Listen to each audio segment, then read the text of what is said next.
Bonjour, merci d'être au rendez-vous des Aventuriers de l'âme, le magazine des chercheurs de Dieu. Désormais, chaque semaine, sur KTO, en collaboration avec le mensuel Panorama, je recevrai un invité qui nous dévoilera un peu de sa quête intérieure, de son aventure spirituelle. Première invitée et en quelque sorte marraine de cette nouvelle émission, une toute jeune religieuse de 92 ans. Sœur Emmanuelle, bonjour. Alors, bonjour Bertrand, tout va bien? Merci de nous faire l'amitié d'être là, Sœur Emmanuelle. Il y a environ 30 ans, vous aviez une bonne soixantaine d'années, vous aviez vécu une carrière de religieuse enseignante à Alexandrie, vous auriez pu prendre une retraite bien méritée, c'est à ce moment-là que Dieu vous a permis de réaliser votre rêve. Racontez-nous. Ah, mon rêve, mais oui, je m'étais faite religieuse avec le rêve, justement, de vivre pauvre avec les pauvres, vraiment un partage, la justice. Il y a trop de misère dans le monde et nous sommes trop privilégiés, nous, qui vraiment ne goûtons pas, ne savons pas ce que c'est que la misère de l'homme. Mais c'était un peu un pari fou, vous aviez plus de 60 ans, vous êtes parti vivre, vous le dites vous-même, dans la plus grande décharge d'ordures du monde. Je ne sais pas si c'est du monde, mais en tout cas d'Égypte.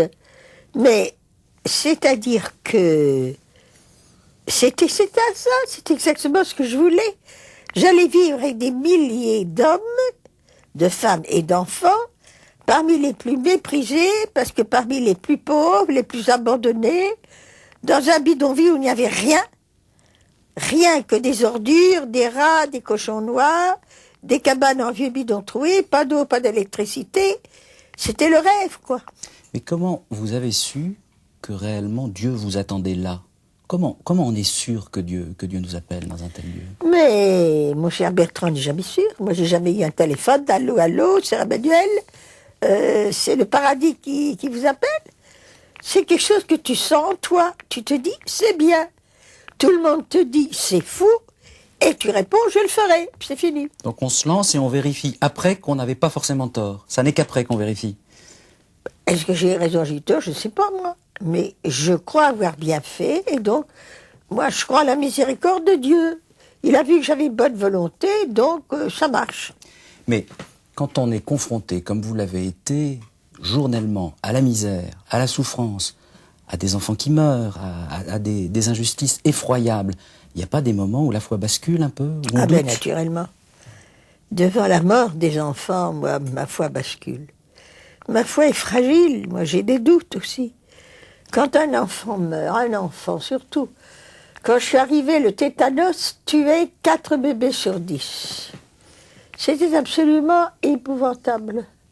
Plusieurs fois par semaine, une maman en larmes, une pauvre chiffonnière, m'apportait un bébé qui avait déjà... C'est épouvantable lorsque le corps est pris par le virus atteint le cerveau. Les membres, le visage, tout tressaille, tout prend, je ne sais pas, c'est quelque chose d'affreux à voir. Et alors j'étais là, moi, impuissante. J'avais pas de médicaments à cette époque, pas de docteur, pas de dispensaire, j'avais rien. J'avais rien que mon petit cœur. C'est pas avec le petit cœur qu'on guérit le tétanos. Après, j'ai eu tout ce qu'il faut et maintenant il n'y a plus un cas de tétanos. Mais à cette époque, alors c'est vrai, moi, je me serais jetée dans le Nil si je n'avais pas cru qu'un certain vendredi, une femme, la femme de la douleur, croyait, en gardant entre ses bras ce cadavre torturé, elle était sûre, elle, que ce cadavre allait tressaillir et que Jésus, son fils, allait ressusciter. Et que d'autres après lui. Vous n'avez pas été tenté par la révolte? Ah, et comment? La révolte. Qu'est-ce qui se passe? Il y a des moments où on crie un peu contre le ciel en disant tu pourrais agir un peu plus là? Ah oui, on dit, mais enfin Seigneur, qu'est-ce que tu fais? Où es-tu? Ça t'est égal que ces enfants meurent à quelques semaines? Et alors, Qu'est-ce que c'est que l'amour? Où est ton amour? Où est ta miséricorde? Mais alors, voilà, moi, la seule chose que je fais, je regarde la Vierge, voilà, la Pietà, je regarde son visage. Elle n'est jamais, jamais désespérée. Aucun artiste ne l'a présentée désespérée. Elle pleure, c'est la femme de la douleur, puis c'est la femme de l'espérance. Et elle me rend l'espoir, voilà. Je crois à la résurrection, voilà. Vous avez trouvé la souffrance, vous avez trouvé la misère, mais vous dites aussi souvent, j'ai trouvé, et beaucoup plus qu'en Occident, la joie et la fraternité. Ah, il n'y a aucune comparaison. Dans un bidonville où il n'y a rien, parce qu'il n'y a rien, il n'y a pas de magasin, il n'y a pas de cinéma, il n'y a rien. Eh bien, d'après moi, il y a tout. Il y a l'homme nu, il y a l'homme dans son essence, dans sa qualité d'homme, enfin, je sais pas moi. C'est-à-dire qu'il y a la relation. Tout le monde se connaît, tout le monde se parle, tout le monde se sourit, tout le monde rigole ensemble. Ça n'a rien à voir avec nos cités européennes, où personne se parle. Dans les appartements, on ne se parle pas de palier à palier, on ne se connaît pas. C'est macabre. Tandis que chez nous, oh là là, les portes sont toujours ouvertes, les enfants sont partout, ils n'ont pas de jouets, mais ils courent ensemble en hurlant, en chantant, tout le monde les applaudit. C'est la belle vie, quoi. Vous dites chez nous, en parlant de là-bas, alors vous vivez en France. Hein. Votre cœur est resté là-bas, sœur Emmanuelle. Chez nous, c'est le bidonville. C'est évident. Toute chose, c'est un autre monde. Alors, il y a une chose qui me frappe, sœur Emmanuelle, c'est que au soir de votre vie, vous pourriez quand même vous dire, j'ai quand même fait du bon travail. Je me suis beaucoup dévoué, j'ai fait beaucoup de choses. Qu'est-ce que j'ai pu? Et alors, vous dites souvent l'inverse. Je vais vous lire un texte que vous avez écrit il n'y a pas très longtemps, et j'aimerais que vous m'expliquiez un petit peu. Souvent, je me dis, Emmanuel, est-ce que tu partages assez? Est-ce que le pauvre vit vraiment en toi à 100%? Cela me ronge et me rend mal à l'aise. Je pense alors, non, Emmanuel, tu n'aimes pas assez. Comment vous pouvez dire une chose pareille? C'est parce que quand j'ai vécu dans le bidonville, enfin, j'ai vécu 22 ans dans la justice. J'étais pauvre avec les pauvres. Et depuis que je suis rentrée en France, je suis de nouveau une privilégiée. Je suis dans une maison de retraite où, d'après les normes, chaque résident doit avoir une chambre avec autant de mètres carrés, un cabinet de toilette attenant, fenêtre, eau chaude, eau froide, Vous m'avez fait le plaisir de m'accueillir chez vous. C'est quand même pas l'hôtel Hilton, votre chambre. Heureusement. Mais c'est pas le bidonville. Oui. Donc, je suis injuste. Je ne vis pas comme, je pourrais presque dire, la moitié de l'humanité. Donc, je vis dans l'injustice. Vous avez encore le désir d'être encore plus pauvre? C'est pas d'être plus pauvre. Ce mot pauvre ne m'intéresse pas. C'est de partager, d'être femme avec les femmes qui n'ont rien et qui souffrent. Je m'occupe maintenant, lundi, mardi, mercredi matin, des SDF qui couchent dehors.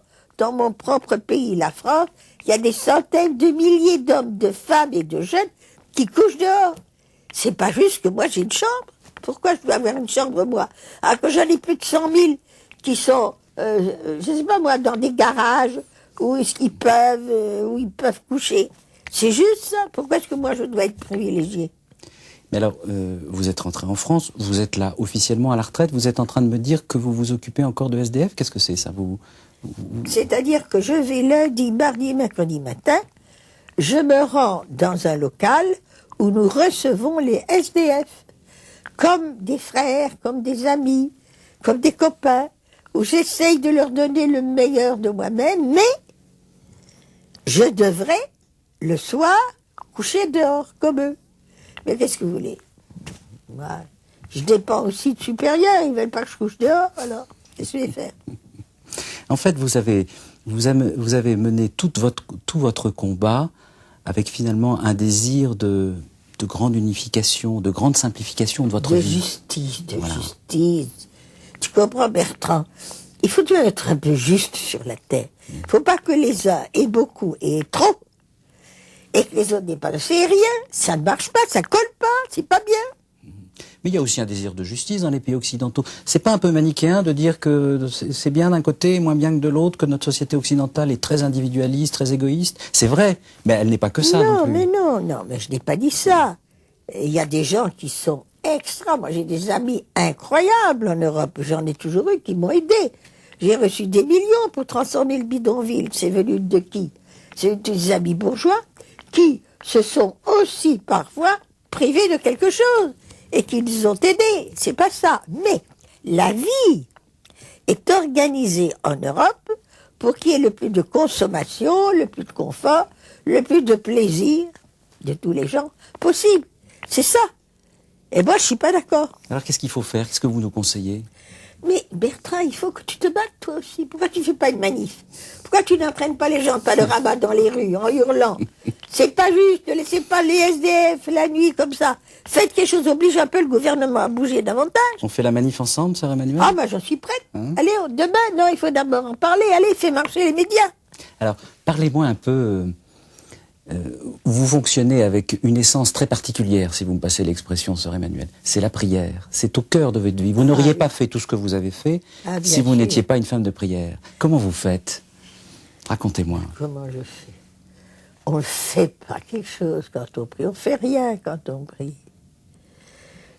Nous parlons ensemble. Tu ne veux pas me dire qu'est-ce que vous faites parce que vous parlez avec moi. Nous parlons ensemble, nous nous regardons, nous nous sourions, nous essayons de nous comprendre. Nous avons une relation. Or, l'Évangile le dit. Celui qui m'aime, dit le Seigneur, je ferai en lui ma demeure. J'essaie d'aimer le Seigneur, donc je sais qu'il demeure, il habite. Ben, quand il y a quelqu'un qui habite dans ta maison, tu ne cours pas pour le voir. Il est chez toi. Il est dans la pièce avec toi, il est assis près de toi. Donc, il suffit, je sais pas moi, d'un clin d'œil, d'un sourire, on se comprend. Avec tes enfants, qu'est-ce que tu fais pour parler à tes enfants? Mais tu fais rien du tout. Qu'est-ce que tu fais pour être avec tes enfants et ta femme, toi, le soir? Enfin, la question qu'on se pose, c'est qu'évidemment, une femme, des enfants, des amis, on les voit. Dieu, on ne le voit pas. Ah, voilà le problème. Vous voulez toujours voir, vous autres. Mais oui. C'est pas la foi, mon cher. Tu as la foi, toi, à propos? Ben, si tu as la foi, tu veux voir. Tu peux voir Dieu, toi. On peut pas voir Dieu. Mais c'est ça qui est magnifique, c'est éboustouflant, c'est enthousiasmant. C'est qu'on est en relation constante, nuit et jour. Justement, c'est une aspiration. Je l'ai déjà dit, c'est un clin d'œil, c'est un regard, c'est un sourire. Avec quelqu'un, je crois que le Seigneur est ici, là où nous sommes tous les deux, à Catéo, tu appelles ça Catéo, bon, il est là, parce qu'il est partout, c'est une présence. Il demeure. C'est tellement extraordinairement beau de croire à ça, que ça donne à la vie un souffle, un allant, un enthousiasme, une joie extraordinaire. Alors, vous lui parlez, et vous avez aussi la certitude qu'il vous répond. Comment vous savez qu'il vous répond? Je ne sais pas. C'est tout à fait autre chose, je lui parle. C'est même pas la peine de parler, on se comprend. Mais vous lui parlez quand même. Vous aimez bien parler, sœur Emmanuelle. Ben oui, j'aime bien de parler aux hommes, mais à Dieu, c'est beaucoup plus direct, c'est beaucoup plus simple, c'est beaucoup plus... C'est la nature, c'est-à-dire que c'est quelqu'un qui est là, qui est toute miséricorde, tout amour, qui me regarde, qui m'aime, je peux pas lui parler. Je sais pas, on est ensemble. Quand tu es avec ta femme, tu lui parles tout le temps, toi? Dis-moi la vérité, tu parles pas tout le temps. Vous comprenez? C'est pas la peine de faire des discours. C'est pas une question ni de parole, ni de... C'est tellement simple, c'est tellement direct. Je te dis, c'est comme l'air. Tu aspires l'air. Tu le respires. Tu l'expires. C'est tout, c'est fini. Il y a des moments dans l'existence, sœur Emmanuelle, où il y a des choix importants à faire et où la prière est importante. Comment on fait pour savoir ce que Dieu veut pour nous? Ce qu'il attend de nous? Comment on fait? Moi, j'essaye de me taire, voilà, c'est tout. De me taire, de faire silence pour laisser cette présence de Dieu m'imbiber, me remplir, me combler. de vérité, d'amour des autres, d'oubli de moi, de don, car Dieu est don. Donc, quand je fais silence et que je le laisse habiter plus en moi, eh bien après, ça y est, je crois que je dois le faire, puis je le fais, puis c'est fini, je calcule pas, je discute pas. Je pense que c'est bien, allez, vas-y, marche, cours, vole, et puis on ne parle plus. C'est très simple tout ça. Vous êtes trop intellectuels, vous autres, tu essaies toujours de disséquer. Est-ce qu'on peut disséquer la prière? Mais voyons. Tu dissèques la respiration, tu vas disséquer l'air que tu respires. Tu dissèques Dieu que tu respires, tu ne le dissèques pas. Tu as la foi, et puis tu as un pauvre homme, une pauvre femme, puis c'est fini. Il n'y a pas de problème. C'est tellement simple. Est-ce que après avoir beaucoup agi, s'être beaucoup engagé au service de Dieu, avoir beaucoup prié, est-ce qu'on sait un peu mieux qui il est? Est-ce que le voile se déchire un peu? Sur terre, Bertrand, qu'est-ce que le voile? Le voile, ça veut dire Dieu, qui est mon bien-aimé, est là avec moi. Je n'ai pas besoin de le voir, il est là, ça me suffit. Ce voile, je ne sais pas, ça ne m'intéresse pas tous ces grands mots-là. Je sais pas. C'est beaucoup plus simple pour vous. Mais finalement. oui, c'est tellement simple, c'est tellement vivant. Tu es plongé, par exemple, moi j'aime beaucoup nager, bon. Quand tu es plongé dans la mer, tu es plongé dans l'eau. Bon, l'eau, tu la sens sur ta peau, bien sûr, parce que c'est visible, tu la vois. Mais moi, dans ma foi, je suis plongé en Dieu. Alors, je ne le vois pas, je ne veux pas le voir, on ne peut pas le voir sur terre. Je ne veux même pas le sentir. La foi, c'est quelque chose de nu, je sais pas, de pur, en dehors du visible, du tangible. Tu comprends? Mais c'est tellement vrai, c'est le seul vrai. Dieu est. Ça, c'est vrai. Et nous sommes des petits hommes, on fait ce qu'on peut. Mais Dieu est. Et il est là. Qu'est-ce que tu veux de plus? Il est là et il s'incarne encore aujourd'hui, voilà. 2000 ans après sa naissance, voilà. dans nos vies aujourd'hui. Ben voilà. Vous croyez ça? Ah, ça, maintenant tu commences à bien parler. Hein? Non, mais maintenant tu commences à dire des choses qui se rapprochent de, je ne sais pas moi, de ce qui est. Il continue à s'incarner tous les jours, tous les instants, dans la réalité de nos vies. Et puis, à des moments comme Noël, il y a évidemment une grâce particulière, pas simplement que nous revivons par l'imagination, mais nous réalisons de nouveau cette venue près de nous, en nous, pour nous, du Dieu amour, qui est là, qui pleure sur un peu de paille. C'est fabuleux. Votre premier Noël chez les chiffonniers, vous vous en souvenez, j'imagine?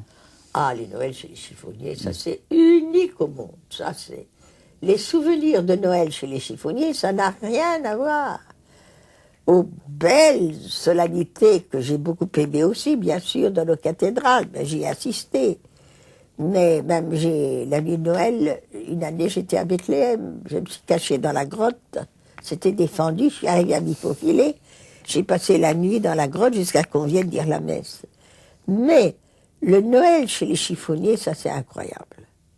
C'est vraiment Noël. Il n'avait pas de messe, vous avez organisé la première veillée Bien de Noël. sûr, j'ai organisé, j'ai été trouver le patriarche, copte orthodoxe, et je lui ai dit qu'il ne s'intéressait pas assez à ces milliers de pauvres chiffonniers qui vivaient dans leur bidonville et qui n'avaient pas de messe. Alors il m'a envoyé un moine, ça a été fabuleux, c'était là au milieu des cochons, des ânes, des rats, des ordures, la cour d'un chiffonnier, on a balayé comme on a pu, on a mis sur les murs des petits chiffons de couleur, on a trouvé une table bancale, et le moine est venu, et on avait chacun une petite bougie à la main, et on chantait. Et dans ce décor de misère, on chantait Dieu. Et le moine nous a dit, n'ayez pas peur, si Jésus devait revenir au monde, il reviendrait ici, dans le bidonville, dans la misère la plus totale. Et les femmes, elles étaient complètement transformées. Leur visage, vraiment, c'était extraordinaire. Ces malheureuses esclaves avec cette petite bougie, elles étaient plus belles, plus jeunes, plus triomphantes les unes que les autres. C'était Noël. Comment faire, sœur Emmanuelle, pour se préparer le cœur à cette fête de Noël? On se fait petit. On sait qu'on est pauvre. On est là en silence, dans sa pauvreté, dans ses failles, dans ses manques, dans ses soifs, dans ses douleurs et dans ses joies. Et on s'offre avec le monde. Et puis c'est fini. Et on n'oublie pas le combat pour la solidarité, la fraternité. Ah, alors le combat, alors c'est une autre affaire. Alors tu entres là-dedans, mon cher. Hein. Alors allons-y. Alors allons-y. Mais c'est ça qu'il faut faire. Il faut s'acharner pour qu'il y ait moins d'injustice, pour partager davantage, pour de temps en temps se priver soi d'un plaisir, pour que un enfant, surtout quelque part dans le monde, ne meure pas de faim. Qu'il y a assez d'organismes qui font des appels. Donc il faut soit de temps en temps dire non. J'irai pas au cinéma aujourd'hui. Eh ben voilà, je prends la somme, j'ai une petite tirelire, on apprend ça aux enfants aussi. Et de temps en temps, on se prive d'un bon gâteau, d'un chocolat, de quelque chose d'amusant. De temps en temps, il faut aussi qu'on s'amuse, hein. Surtout les enfants. Il faut aussi, sœur Emmanuelle, qu'on fasse, je dirais, fonctionner un monde économique, parce que notre société occidentale, elle crée des emplois aussi. Ton monde économique, mon cher, avec toute la justice, le dialogue nord-sud qui n'avance pas, les matières premières qui sont achetées à des prix dérisoires, ça c'est ton monde économique. Hein. Alors là, ne m'en parle pas de ton monde économique. Hein. Mais vous êtes une révolutionnaire quand même, là. Mais je ne suis pas une révolutionnaire, moi je suis pour la justice, tout bêtement. Ça va pas? Comment ça tourne vos affaires? Alors, fais quelque chose, toi. Vous aussi. avez le sentiment qu'on est finalement, nous tous, dans cette société extrêmement égoïste et extrêmement repliée sur nous-mêmes. C'est pas vrai, c'est pas vrai, c'est pas vrai. Moi, j'ai remarqué à quel point le cœur de l'homme s'ouvre facilement. Je suis tout à fait d'accord avec Shia Bistari, qui est un poète musulman. Fend, le verbe fend le cœur de l'homme. Tu y trouveras un soleil. Eh bien, je t'assure, tu vois, Bertrand, que tous les hommes que j'ai vus, sauf un, mais si c'était un peu de ma faute aussi, je ne te raconterai pas, c'est un peu long, tous les hommes que j'ai vus ont ouvert leur cœur. Tous. Et ils ont tous été généreux. Quel que soit ce qu'on a vécu avant, les blessures qu'on a pu Non, ressentir, y a rien à faire. le cœur peut s'ouvrir. Dès que tu vois un homme et que tu lui parles d'enfants qui meurent parce qu'ils n'ont pas à manger, le cœur s'ouvre. Moi, c'est mon expérience. J'ai été dans les 5 continents. J'ai vu des hommes parfois très durs, orgueilleux, qui méprisent le monde. Et puis tout à coup, la petite fente et un rayon de soleil qui vient. C'est beau, tu sais ça. Quel est votre vœu pour ce Noël qui est un peu particulier parce qu'on fête un anniversaire important, on va basculer de millénaire là. Enfin oui, mais ça dit mots, ça, tu comprends. On base de millénaire, bon, c'est nous qui le disons. Mais pour Dieu, tu comprends, tout ça c'est pareil. C'est pas la question 2000 ans. Ce sont des chiffres que tu mets sur un bout de papier. C'est pas ça. C'est-à-dire que nous avançons. Moi, je suis absolument éblouie, c'est vrai ce que je te dis, de l'humanité qui avance. Je suis donc du siècle passé, je suis né en 1908. Et le XXe siècle que j'ai vécu est un siècle extraordinaire, où l'humanitaire s'est développé d'une manière incroyable. La libération de la femme, l'intérêt à l'enfant, l'ouverture sur le monde. C'est passionnant de vivre maintenant. C'est en 2001. C'est passionnant. De plus en plus, on peut maintenant s'intéresser à tous. Vous avez Internet et compagnie. Le monde devient petit. Tu comprends tout, tu sais tout.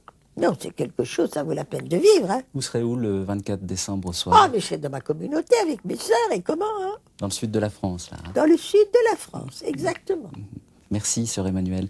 On vous souhaite un très joyeux Noël. Merci. Merci à vous d'avoir suivi cette première édition des Aventuriers de l'âme.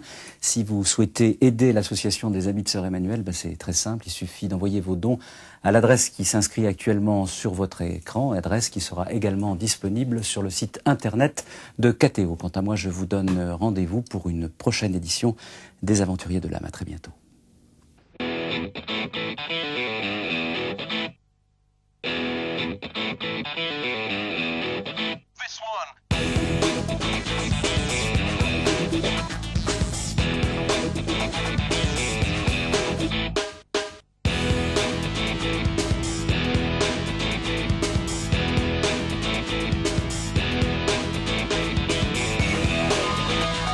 KTO